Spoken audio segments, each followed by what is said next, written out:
আমার দেহ তুইয়া মোটা লইয়া কোন বলে লুকাইলি রে আমার মৃত্যু বাজাল বন্ধু আরে আমার মৃত্যু বিষাক্ত তীর মারলে বুকে আমার অন্তর ছিদ্র কইরা রে। সুবহানাল্লাহ, আলহামদুলিল্লাহ, লা ইলাহা ইল্লাল্লাহ।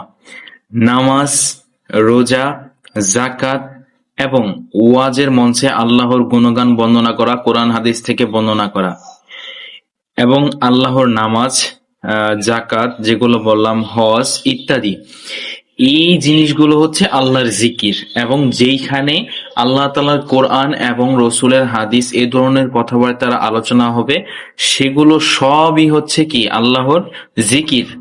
আরো অনেক ভাবে আছে আল্লাহর জিকির করার সিস্টেম, কিন্তু এটা কোন পদ্ধতি ভাই? জিকিরের এটা কোন পদ্ধতি? মুখ দিয়ে কার গুণগান গাচ্ছে? না আছে সুবহানাল্লাহ, না আছে আলহামদুলিল্লাহ, না আছে লা ইলাহা ইল্লাল্লাহ, না আছে নামাজের কথা, না আছে আল্লাহর কথা, কিছুই নাই, কিছু নাই। কিছু সময় পর শুধু মাশাল্লাহ মাশাল্লাহ। হ্যাঁ, তো কি জিকির এটা? কাকে খুশি করতেছেন এটা দিয়ে? কে খুশি হইতেছে এই জিকিরের মাধ্যমে? নিশ্চিত এদের কোনো বাবা কবরে শুয়ে আছে, সেই বাবার স্মরণ করতেছে।